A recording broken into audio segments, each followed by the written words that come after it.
के वचन में हम चलेंगे और हम देखेंगे लूका रचित सुसमाचार उसका 19 अध्याय। लूका रचित सुसमाचार उसका 19 अध्याय।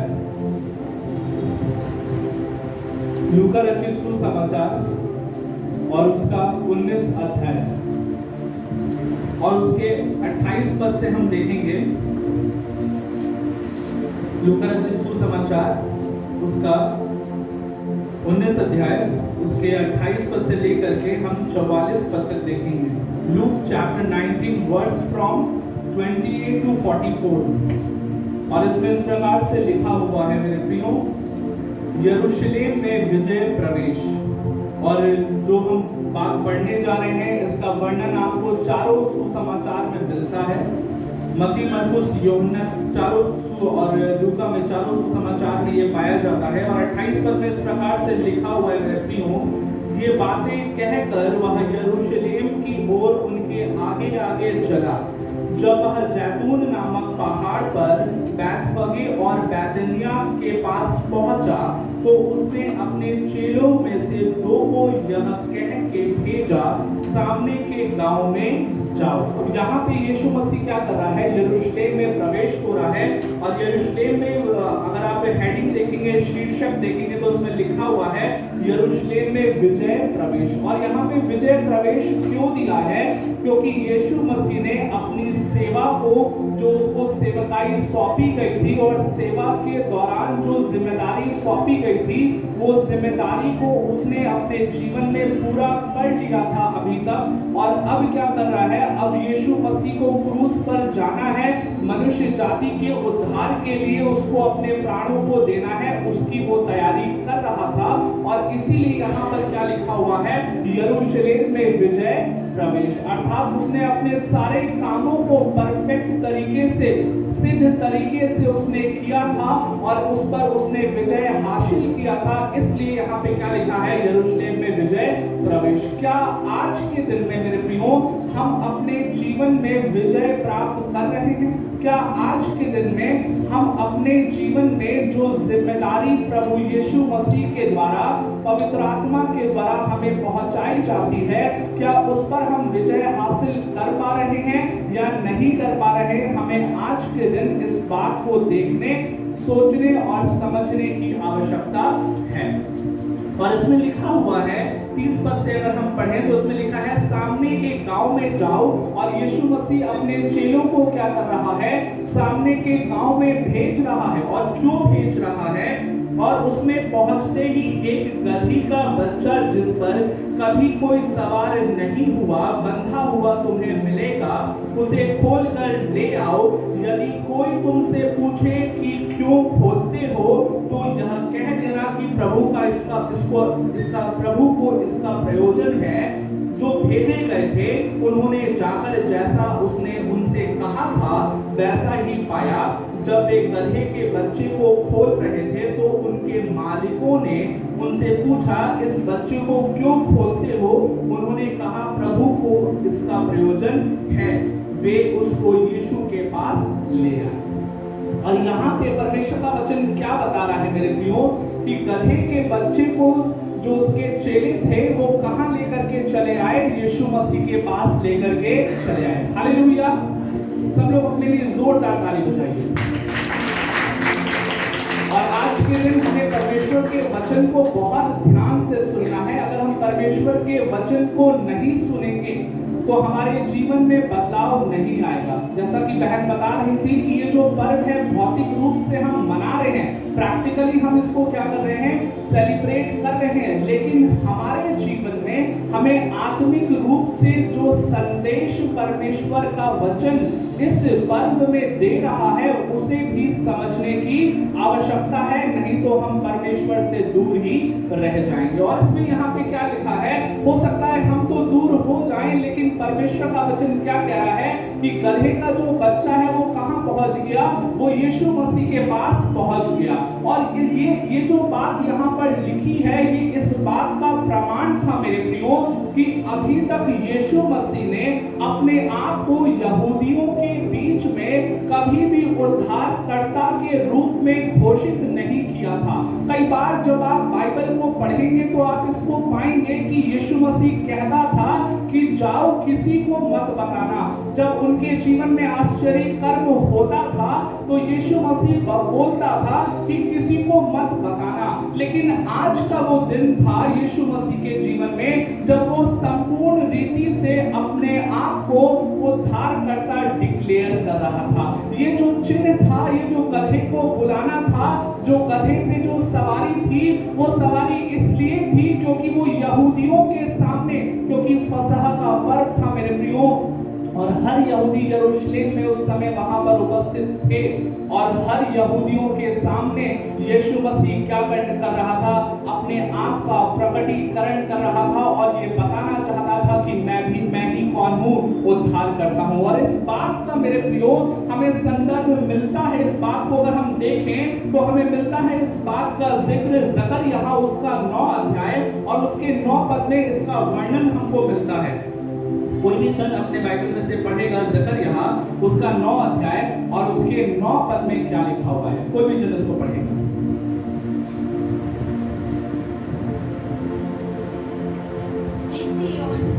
मगन हो, हे यरूशलेम, जय जयकार कर, क्योंकि तेरा राजा तेरे पास आएगा। वह धर्मी और उद्धार पाया हुआ है, वह दीन है और गदहे पर वरन गदही के बच्चे पर चढ़ा हुआ आएगा। हालेलुया। इसमें क्या लिखा है, सियोन बहुत ही मगन हो। और आज के दिन हम सभी को इस पर्व जो हम मना रहे हैं, इस पर्व में हमें क्या होने की जरूरत है, हमें मग्न होने की जरूरत है, क्योंकि इसमें लिखा है हे यरूशलेम जय जयकार कर, क्योंकि तेरा राजा तेरे पास आएगा। और यहाँ पे इस बात को बताया जा रहा था, यीशु मसीह इसको प्रकट कर रहा था कि मैं ही इस जगत का मेमना हूँ और मैं ही इस जगत का उद्धार करता हूँ, जिसे यहूदी लोगों ने नहीं पहचाना। मेरे प्रियो, आज के दिन हम में से हर एक को इस बात को समझने की जरूरत है कि ये जो उद्धार का पर्व है, क्या उद्धार हमारे जीवन में आ गया है? हम में से हर एक लोग आज के दिन चर्च में हैं, जैसे उस समय में यहूदी लोग यरूशलेम में थे, ठीक उसी प्रकार से हम में से बहुत से लोग आज के दिन कहाँ हैं? चर्च में बैठे हैं। लेकिन क्या हम आज के दिन में प्रभु यीशु मसीह को पहचान रहे हैं? क्या हमने इस बात को समझ लिया है कि यीशु मसीह हमारा उद्धार करता है? क्या हमने इस बात को अपने जीवन में महसूस कर लिया है और क्या हमने ग्रहण कर लिया है कि यीशु मसीह हमारा उद्धार करता है? यीशु मसीह उस समय में यहूदी लोगों को ये बताना चाहता था कि मैं ही वो मसीहा हूँ जो आने वाला था, जो जगत के उद्धार के लिए संसार में भेजा जाने वाला था, वो मैं ही हूँ। लेकिन यहूदी लोग इस बात को नहीं समझ पाए। इसमें लिखा हुआ है हे यरूशलेम जय जयकार कर, क्योंकि तेरा राजा तेरे पास आएगा। वह धर्मी और उद्धार पाया हुआ है, वह दीन है और गधे पर वरन गधी के बच्चे पर चढ़ा हुआ आएगा। क्या लिखा है? ये एक चिन्ह था जो ज़करिया अपने पुस्तक में पहले से ही भविष्यवाणी कर चुका था कि जो मसीहा होगा वो किस पर सवार होकर के आएगा, वो गधी के बच्चे पर सवार होकर के आएगा। और इसीलिए यीशु मसीह ने क्या किया? यीशु मसीह ने अपने चेलों को भेजा कि वो गधी के बच्चे को क्या करें, वहां से छुड़ा करके लेकर के चले आए। दूसरी बात मेरे प्रियो, इसमें बहुत महत्वपूर्ण बात जो लिखी हुई है, पहली बात तो मैंने आपको बताया कि ये चिन्ह था यहूदियों के लिए कि यीशु मसीह कौन है, वो उद्धार करता है। दूसरी बात जो हम सभी के लिए है, इसमें लिखा हुआ है 31 पद से पढ़े तो उसमें लिखा है यदि कोई तुमसे पूछे कि क्यों खोलते हो तो यह कहना कि प्रभु को इसका प्रयोजन है। अर्थात गधी का जो बच्चा था वो क्या था? वो बंधा हुआ था। अर्थात हमें से कई ऐसे लोग आज के दिन में हो सकता है कि अपने जीवन में छुटकारा नहीं प्राप्त कर पाए। हमें से हर एक व्यक्ति जब प्रभु को नहीं जानते थे तब हम क्या थे? हम बंधे हुए थे। और यीशु मसीह ने क्या किया? यीशु मसीह ने गधे को खोला और इस बात का जो चिन्ह है वो पहला कुरिन्थियों उसका 1 अध्याय उसके 27 पद में लिखा हुआ है मेरे प्रियो। पहला कुरिन्थियों उसका 1 अध्याय उसके 27 पद में इस प्रकार से लिखा हुआ है, इसमें लिखा है परंतु परमेश्वर ने जगत के मूर्खों को चुन लिया है। परमेश्वर ने किसको चुना? जगत के मूर्खों को चुन लिया। और आप ये जानते होंगे कि जो गधा है वो गधा जानवरों में सबसे मूर्ख है। परमेश्वर ने क्या किया?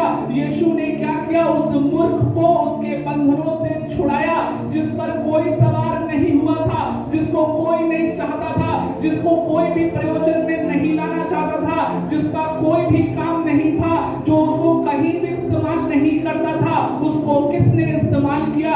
उसको प्रभु यीशु मसीह ने इस्तेमाल किया। मेरे प्रियो, हमारी जो परिस्थिति थी और मेरी जो परिस्थिति थी, और मुझे ये लगता है कि आपकी भी वही परिस्थिति होगी कि आप जब सब जगह से हार गए, जब आपका कोई सहारा नहीं था, जब धन आपकी सहायता नहीं कर पाए, जब आपके परिवार के लोग आपकी सहायता नहीं कर पाए, जब आपके पड़ोसी, नाते, रिश्तेदार और जानने वाले आपकी सहायता नहीं कर पाए, तब यीशु मसीह आपको छुड़ाया।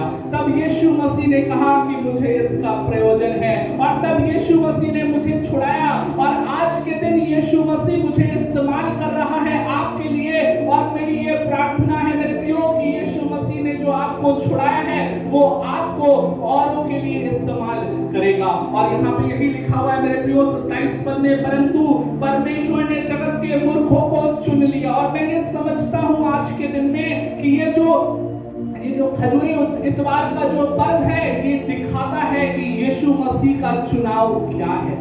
और यीशु मसीह का जो चुनाव है वो इतना बेहतर है कि वो मूर्खों को चुनता है, जिसको संसार मना कर देता है, जिसको संसार इनकार कर देता है, और जिसको संसार अपने पास से दूर कर देता है, उसको यीशु मसीह चुनता है। लेकिन मेरे प्रियो, आज के दिन में यीशु ने तो हमें चुना, यीशु ने तो हमें छुड़ाया, लेकिन आज के दिन में क्या हम यीशु को पहचान पाए हैं? यीशु ने तो हमारे लिए बहुत से कार्यों को किया, लेकिन क्या आज के दिन में हम उसके वचन की गहराई को समझ पाए हैं क्या? यीशु ने हमारे लिए बहुत तेरे आश्चर्य कर्म तो किए, यीशु ने बहुत तेरे आशीषें हमें दी, लेकिन क्या हम आज के दिन यीशु को समझ पाए हैं? और इसमें लिखा हुआ है मेरे प्रियो 32 पद में, जो भेजे गए थे उन्होंने जाकर जैसा उसने उनसे कहा था वैसे ही पाया। जब वे गधे के बच्चे को खोल रहे थे तो उसके मालिकों ने उनसे पूछा, इस बच्चे को क्यों खोलते हो? उन्होंने कहा, इस प्रभु को इसका प्रयोजन है। और अगर इसी बात को मेरे प्रियो हम पुराने नियम से देखें, क्योंकि आज के दिन इस बात को हमें समझने की जरूरत है कि कोई भी व्यक्ति नए नियम को केवल पढ़ करके परमेश्वर को नहीं समझ सकता। आज के दिन जो भी बातें नए नियम में लिखी हुई हम पाते हैं, वो सारा संदर्भ हमें पुराने नियम से मिलता है। अगर हम देखें निर्गमन उसका 13 अध्याय और उसके 13 पद को हम पढ़ेंगे तो देखिए वहां पर क्या लिखा है। निर्गमन 13 अध्याय और उसका 13 पद, निर्गमन 13 अध्याय और उसका 13 पद, इसमें लिखा हुआ है, और गधी के हर एक पहलौठे के बदले मेमना देकर उसको छुड़ा लेना, और यदि तुम उसे छुड़ाना न चाहो तो उसका गला तोड़ देना, पर अपने सब पहलौठे पुत्रों को बदला देकर छुड़ा लेना। और यहाँ पे क्या लिखा है? जैसा मैंने आपको बताया कि परमेश्वर ने किसको चुना है? जगत के मूर्खों को चुना है। और जगत के मूर्खों को चुन करके उसने कैसे छुड़ाया है? उसने मेमना दे करके छुड़ाया है। और वो मेमना कौन है? वो मेमना हमारे जीवन में प्रभु यीशु मसीह है। जैसा यूहन्ना कहता है, यूहन्ना पहला अध्याय उसके 29 पद में, देखो परमेश्वर का मेमना आता है जो जगत के पाप को उठा ले जाता है। मेरे प्रियो, हमारे पाप को यीशु मसीह ने मेमने के रूप में हमें छुड़ा लिया और हमारे पाप से हमें आजाद कर दिया और हमारे पापों को हमसे मुक्ति दे दिया और हमें पूरी रीति से छुटकारा दे दिया। और इसीलिए हम ये कह सकते हैं कि आज का जो दिन था वो छुटकारे का दिन था कि यीशु मसीह गधे के बच्चे पर क्या हुआ है? सवार हुआ है। लेकिन क्या आज के दिन में हमारा उद्धार हुआ है? मेरे प्रियो, जब मैं आज सुबह प्रार्थना कर रहा था तो परमेश्वर मुझसे कह रहा था, पवित्र आत्मा मुझसे कह रहा था कि अपने लोगों के लिए, उद्धार के लिए प्रार्थना करो। और ये बात मैंने जब प्रभु से पूछी कि प्रभु आप ऐसा क्यों कह रहे हैं कि उद्धार के लिए प्रार्थना करो, तो परमेश्वर ने मुझसे कहा, पवित्र आत्मा ने मुझे बताया कि बहुत से ऐसे लोग हैं जो अभी भी कलीसिया में आ रहे हैं लेकिन उनका उद्धार नहीं हुआ। सो मेरे प्रियो, मैं आपसे कहना चाहता हूं कि आज छुटकारे का पर्व है। आज यीशु मसीह ये बता रहा है कि वो हमें छुटकारा देगा। यीशु मसीह ये बता रहा है कि तुम किसी भी बंधन में हो, तुम किसी भी जकड़न में हो, तुम संसार के किसी भी बंधन में बंधे हो, लेकिन मैं तुम्हारा मेमना हूं जो तुम्हें छुड़ा ले जाऊंगा। मैं तुम्हारा मेमना हूं जो तुम्हारे पापों को तुमसे अलग कर दूंगा। मैं तुम्हारा मेमना हूं जो तुम्हारे समस्त अपराधों और गुनाहों को तुमसे अलग कर दूंगा और तुम्हें आजाद कर दूंगा। लेकिन सच बात तो ये है कि क्या आज के दिन हम यीशु मसीह को उद्धार करता समझ पाए हैं? लेकिन यहाँ पे देखें तो यहूदियों के बीच में जो हलचल थी मेरे प्रियो, वो दूसरी तरह की हलचल थी। और इसमें लिखा है 34 पद में, उन्होंने कहा प्रभु को इसका प्रयोजन है। 35 पद, वे उसको यीशु के पास ले आए और अपने कपड़े उस बच्चे पर डाल करके यीशु को उस पर बैठा दिया। तब वह जा रहा था तो वे अपने कपड़े मार्ग पर बिछाते जाते थे। और कपड़े जो थे वो यहूदी लोग क्या कर रहे थे? कपड़े मार्ग पर बिछा रहे थे। और कपड़े मार्ग पर बिछाने का मतलब ये है, और यीशु का गधी के बच्चे पर सवार होकर के जाने का मतलब ये है कि यीशु मसीह राजा है। और यहूदी लोग यीशु मसीह को राजा मान रहे थे, लेकिन वो इस संदर्भ में राजा नहीं मान रहे थे कि वो हमारे जीवन के आत्मिक गुनाहों को हमसे छुटकारा देगा। वो इस मायने में उसको राजा मान रहे थे क्योंकि यहूदी लोग जो थे वो रोम के अनुसार चलते थे और रोम का साम्राज्य यहूदी लोगों पर, इजराइल पर था। वो ये मान रहे थे कि रोम के उस शासन से यीशु मसीह उनको क्या करेगा? छुड़ाएगा। इजराइल को क्या करेगा? छुड़ाएगा। और इजराइल को एक नया राजा यीशु मसीह के तौर पर मिल गया। वो संसारिक रीति से सोच रहे थे, वे आत्मिक रीति से अपने जीवन में सोच नहीं रहे थे। और इसमें लिखा हुआ मेरे प्रियो, जब वह जा रहा था तो वे अपने कपड़े मार्ग पर बिछाते जाते थे। निकट आते हुए जब वे जैतून पहाड़ की ढलान पर पहुंचा तो चेलों की सारी मंडली उन सब सामर्थ्य के कामों के कारण जो उन्होंने देखे थे आनंदित होकर बड़े बड़े शब्द से परमेश्वर की स्तुति करने लगे। धन्य है वह राजा जो प्रभु के नाम से आता है। शांति, स्वर्ग में शांति और आकाश मंडल में महिमा हो। और वो क्या कर रहे थे? वो जय जयकार कर रहे थे। और मत्ती रचित सुसमाचार को देखेंगे तो उसमें लिखा हुआ है उसके 21 अध्याय के 9 पद में कि वे होसन्ना के नारे लगा रहे थे। और होसन्ना का मतलब होता है मेरे प्रियो कि हे उद्धारकर्ता परमेश्वर हमें छुड़ा। वो ये चाह रहे थे कि हमारा जो परमेश्वर है वो हमें रोम के साम्राज्य से क्या करेगा? छुड़ाएगा। रोम के अधिकार से हमें क्या करेगा? बचाएगा। और हमें आज के दिन क्या मिल गया है? एक नया राजा मिल गया है। लेकिन यीशु मसीह इसलिए इस संसार में नहीं आया था कि केवल इजरायलियों के बीच में काम करे। यीशु मसीह इस संसार में इसलिए आया था मेरे प्रियो कि वो पूरे जगत के पापों को उठा ले जाए। वो एक ऐसा मेमना था मेरे प्रियो कि वो धर्म को नहीं देखता था, वो जाति को नहीं देखता था, परंतु वो एक ऐसा मेमना था जो पूरे संसार के लिए आया था और संसार के गुनाहों को उठाने के लिए वो जा रहा था। और संसार के गुनाहों को उठाने के लिए वो ये दिखा रहा था कि मैं उद्धारकर्ता परमेश्वर हूँ। लेकिन 39 पद में अगर हम देखें तो उसमें लिखा है तब भीड़ में से कुछ फरीसी उससे कहने लगे, हे गुरु अपने चेलों को डांट। उसने उत्तर दिया, मैं तुमसे कहता हूं यदि ये चुप रहे तो पत्थर चिल्ला उठेंगे। और यहाँ पे जो यहूदी, जो फरीसी लोग थे और जो सदूकी लोग थे मेरे प्रियो, ये इस बात को जानते थे, लेकिन वो यीशु मसीह को कभी भी उद्धारकर्ता या मसीहा ग्रहण नहीं करना चाहते थे। यहूदियों के गुरुओं को अर्थात फरीसियों को यीशु मसीह एक चिन्ह दे रहा था और इसीलिए यीशु मसीह गधी के बच्चे के ऊपर सवार होकर के जा रहा क्योंकि उनको ये स्मरण आ जाए कि पुराने नियम में भविष्यवक्ताओं की पुस्तक में ये लिखा हुआ है कि जो मसीहा होगा वो गदही के बच्चे के ऊपर सवार होकर के आएगा।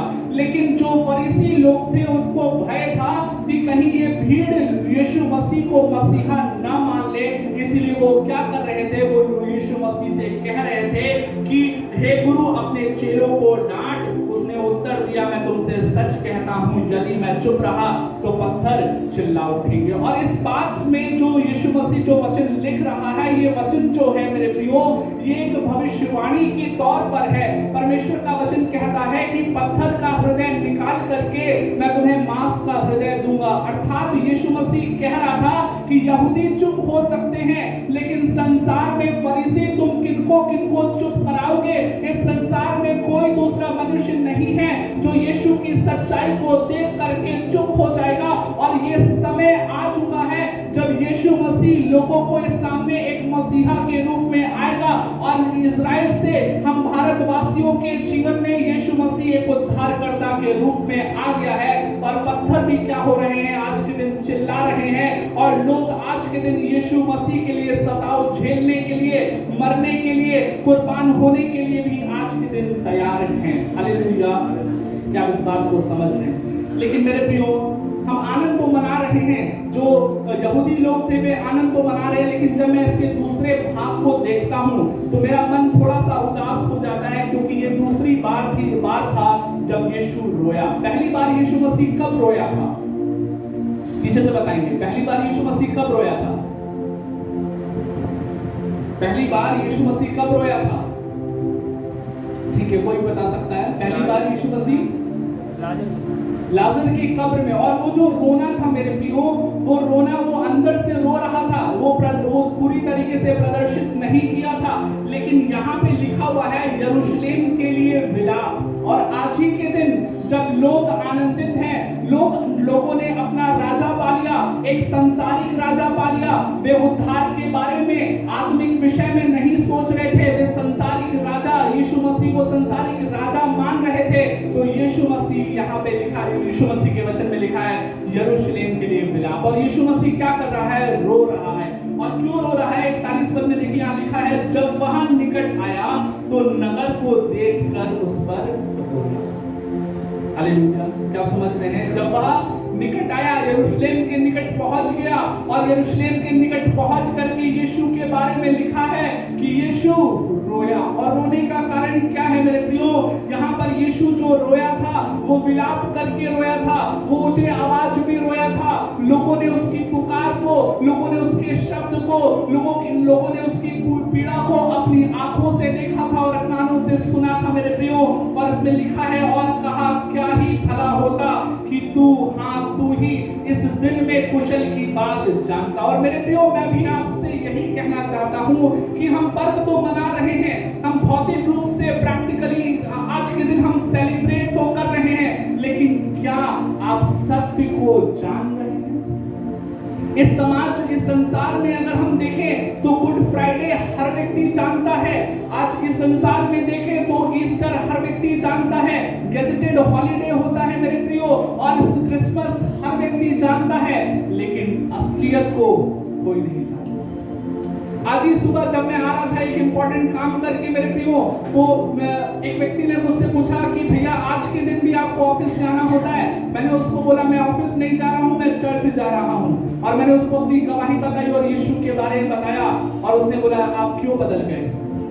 आप पहले हाथ देखते थे, आज के दिन क्यों नहीं हाथ देखते हैं? आप क्यों बदल गए? आप क्यों आपने चीजों को बदल लिया? मैंने उसको बोला आप चर्च आके देखिए, चर्च आके समझिए, तो आपको चीजें ज्यादा अच्छे से समझ में आएगी। और उसने बोला मैं आऊंगा। और यहाँ पे यही चीज हो रही है, यीशु कह रहा है क्या ही भला होता कि तू ही इस दिन में कुशल की बात जानता। लोग आज के दिन यीशु को राजा समझ रहे थे, और आज के दिन भी लोग यीशु को चंगाई देने वाला बाबा समझते हैं। लोग यीशु मसीह को छुटकारा देने वाला एक परमेश्वर समझते हैं। लेकिन लोग इस बात को नहीं जानते कि स्वर्ग और पृथ्वी में कोई दूसरा नाम नहीं जिसके द्वारा उद्धार हो सके। और वही परमेश्वर है जो हमें और आपको स्वर्ग लेकर के जा सकता है। इस संसार में बहुत से कष्ट हो सकते हैं, इस संसार में बहुत सी परेशानियां, बीमारी और प्रॉब्लम्स हो सकती हैं, लेकिन स्वर्ग ले जाने वाला परमेश्वर सिर्फ एक है, जिसका नाम प्रभु यीशु मसीह है। मेरे प्रियो, क्या आप इस बात को जानते हैं? ये सवाल है आपके लिए, क्या आप इस बात को जानते हैं? कई बार जब लोगों को सत्य बताया जाए, लोगों को सही सिद्धांत बताया जाए, लोगों को बाइबल की सही वचनों को समझाया जाए, लोग नहीं समझते और कई बार लोग चर्च छोड़ देते हैं, जैसे यीशु मसीह को लोग छोड़ देते थे। लेकिन क्या आप जितने यहाँ पर उपस्थित हैं, क्या आप यीशु मसीह को समझ पा रहे हैं? क्या आपके जीवन का उद्धार हो गया है? जिसके जीवन का उद्धार हो जाता है मेरे प्रियो, वो अपने पापों से दूर होने लगता है। वो कहता है कि मैं अब यीशु मसीह के विरोध में पाप नहीं करूंगा, और वो यीशु मसीह के लिए हर परिस्थिति में तैयार होता है और यीशु मसीह की संगति के लिए हर परिस्थिति में तैयार होता है। वो अपने जीवन को हर परिस्थिति में परमेश्वर को समर्पित करता है और अपना क्रूस उठा करके यीशु के पीछे चलता है। मानो इस प्रकार जैसे पौलुस ने कहा, जीना मसीह, मरना लाभ है। हालेलुया। मेरे प्रियो, क्या हमारे मन में, हमारे जीवन में ऐसा सोच आ गया है और आया है? लेकिन आज के दिन में हम दो बातों को देख रहे हैं। लोग आनंद मना रहे हैं, लेकिन यीशु रो रहा है। लोग आनंद मना रहे हैं, लेकिन यीशु विलाप कर रहा है। लोग आनंद मना रहे हैं कि उनको राजा मिल गया, लेकिन यीशु विलाप कर रहा है कि इनका उद्धार नहीं हुआ है। यीशु विलाप कर रहा है कि ये लोग सत्य को नहीं जान पाए, जो सत्य इन्हें स्वतंत्र कर सकता है। लोग इस बात को नहीं जान पाए। और अगर आप बाइबल की गहराई में जाएंगे मेरे प्रियो, जो लोग यहाँ पर यीशु मसीह के मार्गों में अपने कपड़े को डाल रहे थे और खजूर की डालियों को रख रहे थे, वही लोग यीशु मसीह के लिए, उनमें से सब नहीं मैं कह सकता, लेकिन वही भीड़, लगभग वही भीड़ थी जो यीशु मसीह से कह रही थी, जो पिलातुस से कह रही थी कि मुझे बरअब्बा चाहिए। क्या आप समझ रहे हैं इस बात? इसमें लिखा हुआ है मेरे प्रियो,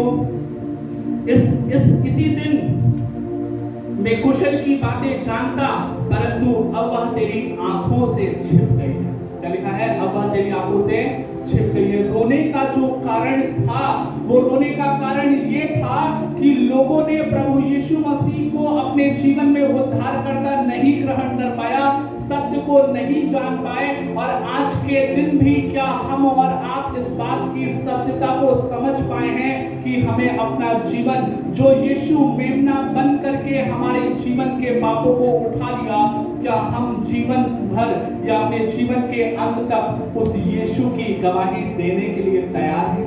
क्या उस यीशु के लिए जीने के लिए तैयार हैं? मेरे प्रियो, जब पतरस को पवित्र आत्मा मिला तो पतरस ने अपना जीवन यीशु को दे दिया।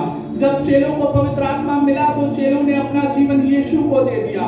जब पौलुस यीशु मसीह को नहीं जानता था तो मसीहों को मारा और सताया करता था। जब उसके जीवन में उद्धार आया पौलुस के जीवन में, तो उसने अपना जीवन यीशु मसीह को दे दिया और उसको पथराव के द्वारा मार दिया गया। उसने अपना पूरा जीवन समर्पित कर दिया प्रभु यीशु मसीह के लिए। मेरे प्रियो, आज के दिन में हमारे और आपके जीवन के लिए यह सवाल है कि क्या हम अपना जीवन सच्ची रीति से वचन के अनुसार अपने जीवन को प्रभु को समर्पित करने के लिए तैयार हैं कि नहीं? यीशु मसीह हमारे जीवन के लिए फसह था, जिसने अपने जीवन को समर्पित कर दिया। क्या आज के दिन में उसके कार्यों को पूरा करने के लिए हम प्रभु यीशु मसीह को अपना जीवन समर्पित करना चाहते हैं या नहीं? या हम केवल इसी उद्देश्य से चर्च में आए हैं कि आज संडे है, पिछले बहुत संडे से हम चर्च नहीं गए हैं, तो इस संडे हम चर्च चलते हैं। इसका मतलब हम प्रभु को नहीं समझ पाए। और उसमें लिखा है, क्योंकि 43 पद में पढ़ रहा हूं, लूका 19 उसका 43 पद, क्योंकि वे दिन तुझ पर आएंगे। अब यीशु मसीह भविष्यवाणी यहाँ पर कर रहा है, और ये बात क्यों कह रहा है? क्योंकि लोग यीशु मसीह को नहीं समझ पाए। और यहाँ लिखा है, क्योंकि वे दिन तुझ पर आएंगे। जब हम प्रभु यीशु को नहीं समझते हैं तो हमारे जीवन में भी परेशानी पहाड़ के समान हमारे जीवन में बार बार आती है। इससे अच्छा है कि हम प्रभु को समझ लें, क्योंकि वे दिन तुझ पर आएंगे आएंगे कि तेरे बैरी मोर्चा बांधकर तुझे घेर लेंगे और चारों ओर से तुझे दबाएंगे और तुझे और तेरे बालकों को जो तुझ में है मिट्टी में मिलाएंगे और तुझ में पत्थर पर पत्थर भी न छोड़ेंगे, क्योंकि तूने उस अवसर को जो तुझ पर कृपा दृष्टि की गई न पहचाना। मेरे प्रियो, यहाँ पर क्या लिखा है? विरोधी आएंगे और क्या करेंगे? नष्ट कर देंगे। किसको नष्ट कर देंगे? यरूशलेम के मंदिर को। और अगर आप इतिहास को देखेंगे तो इसी घटना के बाद 70 एडी में तीतुस जो रोम का सोल्जर था, जो रोम का सिपाही को लेकर के उसके अधीनगी में रोम के जो सिपाही थे, उन्होंने 6 लाख यहूदियों को मरवा दिया और पूरे मंदिर को क्या कर दिया? तहस नहस कर दिया। और यीशु मसीह इसी बात की भविष्यवाणी कर रहा था और वो भविष्यवाणी 70 एडी में पूरी हो गई। मेरे प्रियो, क्या आज के दिन में हम यीशु मसीह को सही रीति से समझ पा रहे हैं या नहीं पा रहे? क्योंकि मेरे प्रियो, जब हमारे जीवन का अंत होगा तो हमारा ये जो मंदिर है या हमारा ये जो घर है, इसको तहस नहस कर दिया जाएगा, जैसे रोम के मंदिर को क्या कर दिया गया? तहस नहस कर दिया। अगर हम यीशु को जान लेंगे तो ये जो शरीर है ये तहस नहस नहीं होगा, ये स्वर्ग में जाएगा। लेकिन अगर हम परमेश्वर के वचनों को, परमेश्वर को नहीं समझ पाएंगे, हमारा उद्धार नहीं होगा, हम बाइबल से अपने जीवन का निर्णय नहीं लेंगे अगर, तो निश्चित जानिए कि हो सकता है कि ये जो शरीर है, ये जो ढांचा है, इस ढांचे को तहस नहस कर दिया जाए और यीशु मसीह आपसे बोल दे कि मैं तुम्हें नहीं जानता, और हम सदा सर्वदा के लिए नरक की आग में झुलसते रहेंगे। मेरे प्रियो, चुनाव आपका है कि क्या आप वचन के अनुसार चलना चाहते हैं या आज के दिन आप अपने जीवन में अपनी विधि के अनुसार चलना चाहते हैं। आप संसारिक आशीषों और संसारिक आनंद के लिए जीना चाहते हैं या मसीह में समर्पित होकर के अपने इस ढांचे को स्वर्ग में पहुंचा करके परमेश्वर के साथ अपने अनंत जीवन को बिताना चाहते हैं। मेरे प्रियो, इस बात को निश्चित जानिएगा कि जो लोग वहां सेलिब्रेट कर रहे थे, वे लोग जो यहूदी लोग थे, जो उस दिन पर्व को मना रहे थे, वो यीशु के पास तो थे, लेकिन वो आत्मिक रूप से यीशु से बहुत दूर थे, जिसकी वजह से यीशु क्या किया? यीशु रोया और विलाप किया। मेरे प्रियो, आज के दिन अपने जीवन को जांचिए। आज के दिन हम सभी को अपने जीवन को देखने, जांचने और अपने जीवन के विषय में मनन और चिंतन करने की आवश्यकता है और अपने जीवन के लिए प्रार्थना भी करने की आवश्यकता है। आमीन।